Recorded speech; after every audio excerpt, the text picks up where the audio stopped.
Human beings have this power. Human beings can think very hypothetically, and that is where most of our existence is. It's in hypothetical reasoning, right? Think about curiosity. Curiosity begins with what if. It's trying to contemplate what could be. It could be in experiential way. I want to experience certain things. It can be in intellectual curiosity. I want to know certain things, which is also an experience of knowing something. So we have constructed our whole world in hypotheticals, which brings great benefit. And one of the most beneficial things about that is when we use hypotheticals in problem solving. So this would be that you want to make a decision, you want to take a decision, you imagine yourself in hypothetical scenarios. So when you imagine yourself in hypothetical scenarios, what happens? You put a construct of yourself in different situations and you try to contemplate, again hypothetically, right, what possibilities are possible. And so when you find a hypothetical scenario where yourself survived, that gives you a blueprint into how you should you know move forward. And that is how we solve problems. Then more experience you gain, optimistically speaking, that's how good your hypothetical reasoning is going to be. Now, here is where the change happens, because if we pay attention to all of our strengths, we will find that our weaknesses also lie in them, and vice versa. So, this strength of hypothetical reasoning, how can that cause trouble? Now, it can cause trouble when we start to use or construct a hypothetical self which is very fun. You imagine, like, when we are teenagers, we like to engage in activities that would give us a sense of identity. Why? Because we are trying to find an identity. We are now, as teenagers, we are now aware that we exist, and we are aware of the social structures around us. It leads us to find a place in the world. And before finding a place in the world, we have to find who we are or what we should be. And so we create an identity for ourselves. Again, it's a type of problem solving, right? And so creating those hypothetical selves is great till that ability is used to solve a problem. But when that identity is used to delude ourselves, that's problematic. And so what happens is that, you know how there is a concept of real and ideal selves, and the real self is considered to be, something that you want to be, a perfect image, for example. And then the real self is allegedly whatever you are in reality, so more like what you think you are in reality. If you really pay attention, it's also kind of like what you actually are according to infinite parameters that are around. So, like, the real self is likely to be infinite, and then the ideal is also likely to be infinite. The problem arises when the difference between the real and the ideal self is because of our belief that this is our real self, which isn't. So you imagine somebody who, feels, imagine somebody who has low self esteem, for example, right? So that's a problem. How is that problem solved? You either engage in some activities that are going to increase it, or you create a a hypothetical self with that has crazy confidence, and then you start imitating that sense of self. And so that hypothetical self is confused with the real self. And so that becomes a problem. And that becomes a problem because when you go out and interact with the objective world, that confidence is not going to show up there. Why? Because you have created that hypothetical self that you believe you are, but then you go out, that thing gets tested. And so now you cannot trust in your own mind, you cannot trust your own assessment. And how do we judge a human being's quality? Through their ability to make judgments. We believe that people who have better judgment are better human beings. People who have better judgment are higher on the hierarchy, right? Because judgment brings every type of, you can say, success to people. A better judge of humans, a better judge of systems, a better judge of actions. That just puts you above in some kind of hierarchy. And that hierarchy is also hypothetical. Because end of the day, when we engage in an objective world, whatever objective world is, um, the self that, some minutes ago I mentioned as something that arises, which is more real than the hypothetical one we have created, that self is also not one thing, it's many things together. And that is where this instinct we have to seek certainty everywhere becomes a problem. Again, the thing with that is simply that the instinct to search for certainty is a tool. Until it is a tool, it's amazing. But when it becomes a master, when it starts to run everything, and then we start to defend it because we want to defend our masters, right? When we start to defend it, then it becomes problematic. Then it becomes an issue because now we are run by our tools. You can imagine this to be getting possessed, right? It's equivalent to getting possessed by some kind of idea. Like if you look at ideologues, right? Ideologues don't have ideas, ideas have them. And that becomes a problem when we start to defend ideas because we start to identify with them. And it's a very natural thing to be done. There was a study done where they found that human beings cannot differentiate between themselves and their beliefs. So criticizing people's beliefs is equivalent to criticizing them because you imagine, what do we think about ourselves? It is a belief. And what do we think about ourselves is not one thing, it's a combination of, again, infinite beliefs that we hold. And so it becomes complicated. And in this world of infinite possibilities, we are trying to find certainty everywhere. That is where, most of our problems arise. You imagine some kind of, and again, this doesn't mean that it is a problem, it is the source of all problems that are around, but it is a source of a lot of problems that are around. Because what it does is that it feeds this instinct inside of us that wants to simply satisfy itself. Let me give you an example. Like, we go out and we have a goal, and so we want to reach there, right? So we imagine hypothetical scenarios and whatever's.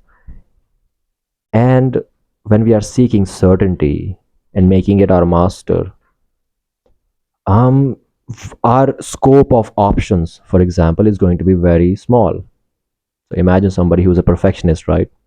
So what is a perfectionist? Perfectionist is somebody who is driven by fear. Perfectionist is not somebody who is aiming towards creating something which will be beautiful, but they aim at creating something that cannot be created just so that they can excuse their fear and they can hide their fear.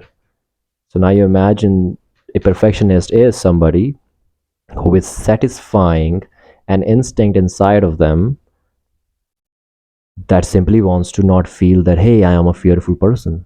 So it's an avoidance of fear, right? Because what else do we find in perfectionist? In perfectionist, we also find failure to launch. I mean, how are you going to create a perfect thing if you're not creating anything? So, and then that failure to launch is actually, again, be like, hey, I'm not afraid to launch. I just am a perfectionist. I want this thing to be really good. Now, this is also, I think, a symptom of not being aware of history.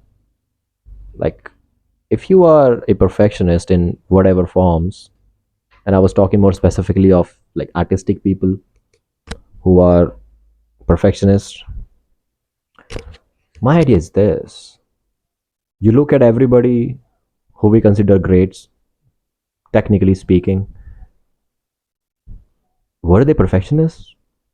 Or the melodies, if we are talking about musicians, the melodies we listen and we now as a culture consider perfect, are they like 5 of 10,000 things they released? Because they are. Like I saw this post by Tanmay Bhatt, and he said this great thing that people who are in the top 1% also produce top 1% shit. Like they also produce a lot of things.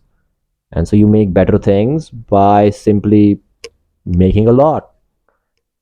So if you are actually seeking perfection, um, that would be to create a lot of things and just put them out. So now you look at a perfectionist from the same lens I was discussing about the real ideal self and how so many versions are created of both of these in our hypothetical worlds that it's almost like uncountable. You imagine the perfectionist has a real self that is scared, afraid to be out, scared to be, looked upon as somebody of low value. Their ideal self is somebody who is not criticized. I mean, that is what it is. So their journey, their artistic journey is from a place where they are scared to move above and reach a point where they are not criticized.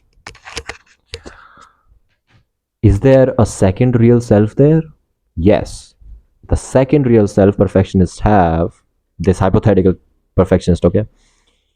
The second real self this perfectionist has is somebody who believes that they are not afraid of being exposed as vulnerable, or feel exposed as fearful, but they just want to produce good things. And the rationality of that real self is that, well, do I don't want to put out bad shit. That's also a real self. But if you really pay attention, right, the distance between real and ideal self, like which real self are you going to choose? Because that is where our conscious choice is, right? Are we going to find the most fundamental real self that we can and then bring that fundamental self to the ideal?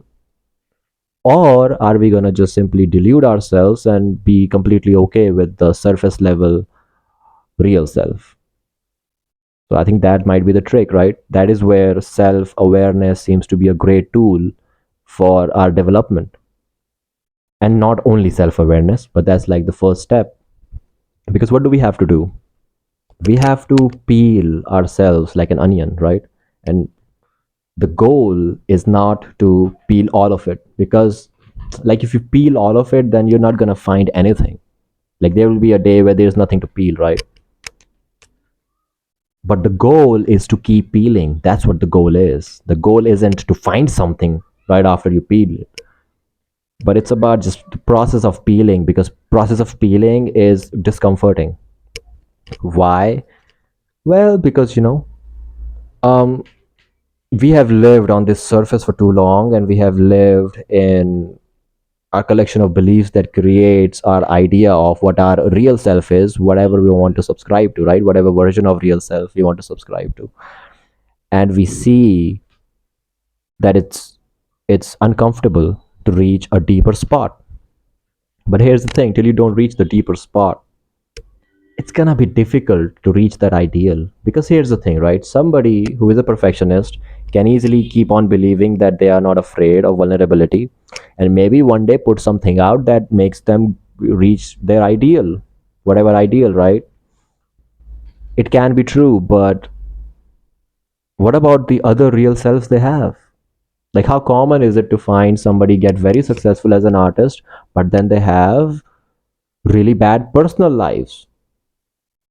Like, I mean, what kind of son you are, what kind of daughter you are, what kind of brother you are, sister you are. That's also different versions of your real self. And so if you focus on like one surface level and try to reach and go to the ideal, that's just not gonna pan out. So it seems like there is a lot of work that needs to be done when it comes to reaching that ideal, because reaching an ideal is crazy, right?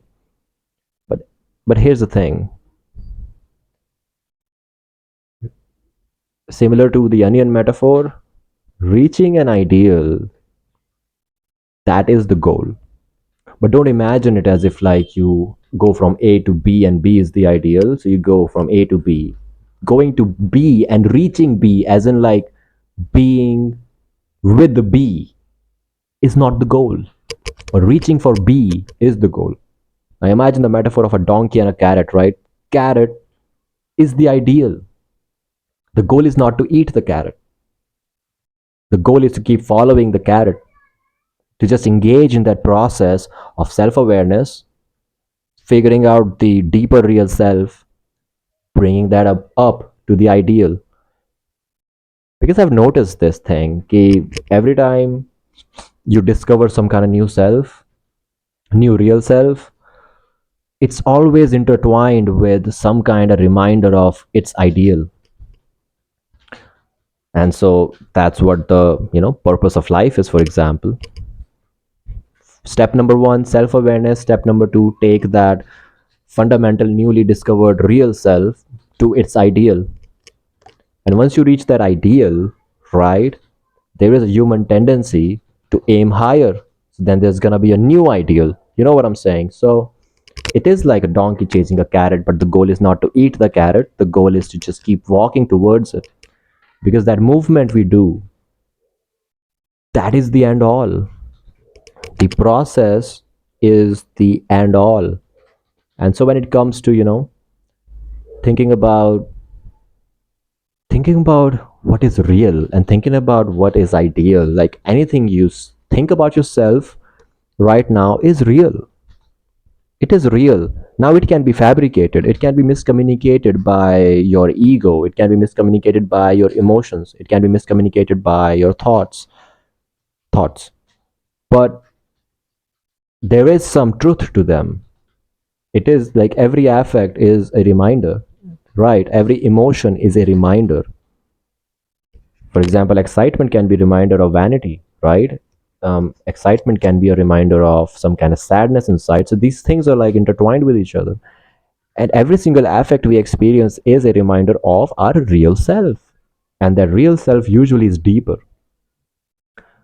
Because think about things staying at the thought level, right? Things staying at the intellect level, and intellect is the driver, but who is giving the direction, right? The driver is not giving the direction. I mean, it can, but indirect directions, right? Like, who is the real puppeteer? The real puppeteer are the emotions, and emotions, assuming they are the reminder, lead us to spaces that make us discover our real self. So that's what the goal is, I think, and that's what the idea is. And coming back to the infinite reals and coming back to the infinite ideals, you can imagine them like a spider's web, always connected to each other, always. And there's just this one thing that I do not yet understand. Um, can there be a highest ideal? And okay, here's the question, right? Like, can there be the a highest ideal without experiencing the lowest real? And if we say that there is a highest ideal, have we experienced the really deepest real? Have we? Because here's what I think: the deepest real is instinctual, the deepest real is an animal, because we have been animals more than we have been conscious thinking beings. And so that ideal is a product of that conscious thinking being, which has not been around for too long. It hasn't, especially compared to the animalistic instinctual side. And so whenever I see, somebody talk about going for an highest ideal and that they have figured out that highest ideal, I get a little skeptical, because the pathway is not to go and aim for the highest ideal and in that pursuit figure out your real self. But the idea is real self. But the idea is, what I think is that you at first go to your real self, and then you find the ideal attached to that. And also, who's deciding what's high and what's low? Who? Can the onion ever be peeled? Are human beings an onion that can ever be peeled fully? Won't, I mean, I like to believe there are infinite layers to us, because of course there comes a time, right? A border of that metaphorical human onion where we just can't peel it. We just can't. There are things beyond our emotions and thoughts, and that's it. That's over. So how can there be a deepest real as well? Because who is trying to come up with these hypothetical concepts of a really deepest, the lowest real, the space that creates the ideal. And so here are my ending thoughts about this. The idea is this: the realist real, it's something that the mind is not working with. It's the muscle memory that is the realest real. It's the realest expression of your nurture. It's the realest expression of your environment, because you always do it. I mean, me and my friend here, we were trying to freestyle right before this video. That is the realest real. We were not thinking, or maybe thinking a little bit, right? But then again, the mind was the driver, but then the emotions, the aspect, the instincts, they were the ones who were giving the direction actually, not the mind. Because if our mind was giving directions, then we won't be able to experience that flow state where there is no sense of self. And so the highest ideal is kind of weird to think about. And I think the highest ideal is like a carrot that we cannot see. So it's much better to like follow a carrot that you can see. Bye bye.